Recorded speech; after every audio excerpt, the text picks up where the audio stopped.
வணக்கம் மக்களே, நீங்கள் போன வீடியோலேயே பார்த்துருப்பீங்க. குதிரையில் ஏறியிருப்போம். ஏறி இப்போ வந்து நம்ம எங்கே போயிட்டுருக்கோன்னா மேலே போயிட்டுருக்கோம் அந்த டூரிஸ்ட் பிளேஸ் வந்து பார்க்குறதுக்கு.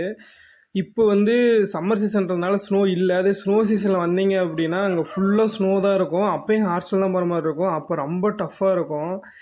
என்னை கூப்பிட்டு போனவர் எங்கே கூப்பிட்டு போகிறாருன்னு பார்த்தீங்க அப்படின்னா வெறும் பாதாளம் மாதிரியே இருக்குது. எங்கே போனாலும் கீழே விழுந்தா ஆள் அவுட்டு அந்த கண்டிஷனில் தான் இருக்குது கூப்பிட்டு போகிற இடமே. இங்கே அந்த கீழே நான் குதிரை போகிற இடமெல்லாம் பாருங்கள், ரொம்ப சேரும் சகதியமாக ரொம்ப ஆபத்தாக இருந்துச்சு.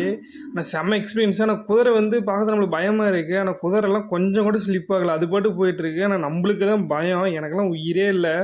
எனக்கெல்லாம் செத்து போன தாத்தா பாட்டிலாம் கண்ணுக்கு முன்னாடி வந்துட்டு போயிட்டாங்க. அங்கே கீழே பார்த்தீங்க அப்படின்னா அந்த குதிரை போகிறதுக்கு நம்மளுக்கும் ஒரு அடி இல்லை அரை அடி கேப், அவ்வளோதான் பள்ளத்தாக்குக்கும் நம்மளுக்கும். மேலே பார்த்தீங்கன்னா 2 குதிரை போய் வழி மாதிரி மேலே போய் மாட்டிக்கிச்சு. அப்புறம் அதை போய் அவங்க கூப்பிட்டு வந்துட்டாங்க. அப்புறம் நாங்கள் அப்படியே போயிட்டே இருந்தோம். போயிட்டு மேலே சப்ஸ்கிரைப் பண்ணுங்கள் ஃப்ரெண்ட்ஸ். Next video